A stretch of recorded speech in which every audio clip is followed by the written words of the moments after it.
My name is Amia Sultana. I'm a teacher by profession. I'm from Nilambur. I'm passionate and compassionate, bold and beautiful. Thank you FI Events and thank you choreographers for organizing this big beautiful event for me.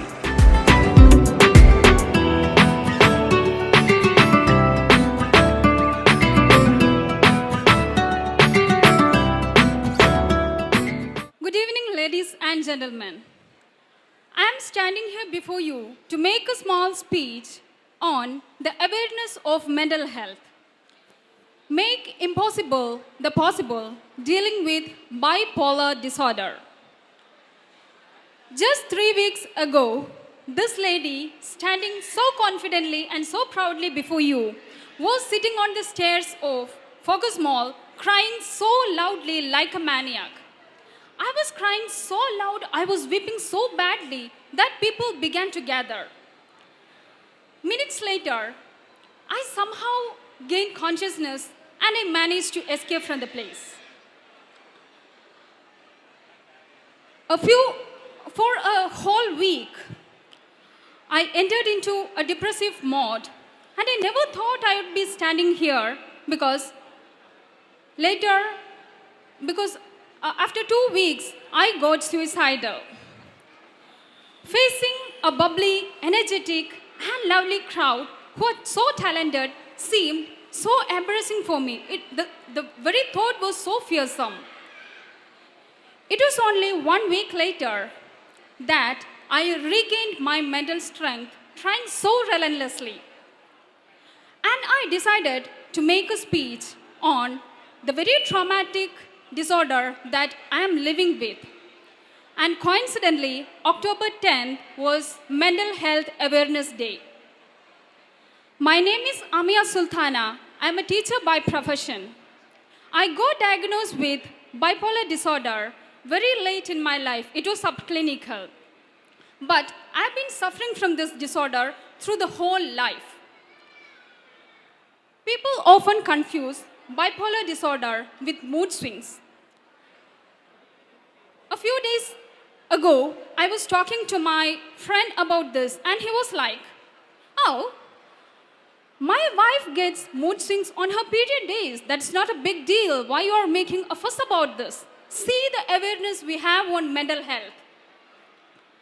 Bipolar disorder should in no way be confused with unipolar disorder, depression, premenstrual syndrome, or the normal mood swings we have on our periods.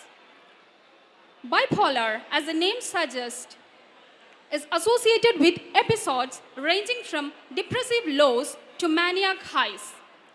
On one pole, I experience tremendous sense of self-esteem, extreme euphoria, a strong sense of hope. I go on lavish shopping until I empty my bank account and going bankrupt. This episode would be followed by depression that lasts for a week and I would dwindle into a suicidal spiral.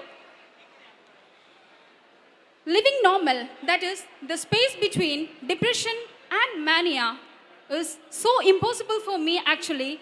It is almost unattainable for me. Actually, it is so embarrassing to stand before a crowd to speak out on such a private disorder.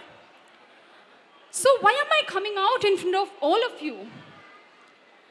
There are 2 reasons. First, I'll tell you the second reason. The second thing is that I feel so confident, I feel so empowered to be standing here before you amidst this depressive disorder that I'm living with.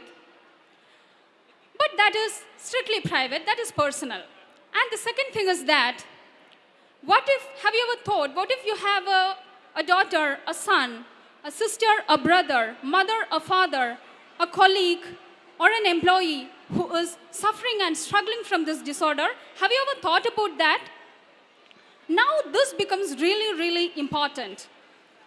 While there are no magic medications to cure this disorder, there is something really important, or there is something so powerful that you can do to help them. Stand for them, hold them close, let go of your I ego. and hold them close. This, along with proper medication, can prevent suicidal thoughts and depression to some extent. I heard a powerful quote once, and as I close, I think I should share this with you. When I gets replaced by we, even illness becomes wellness. Thank you.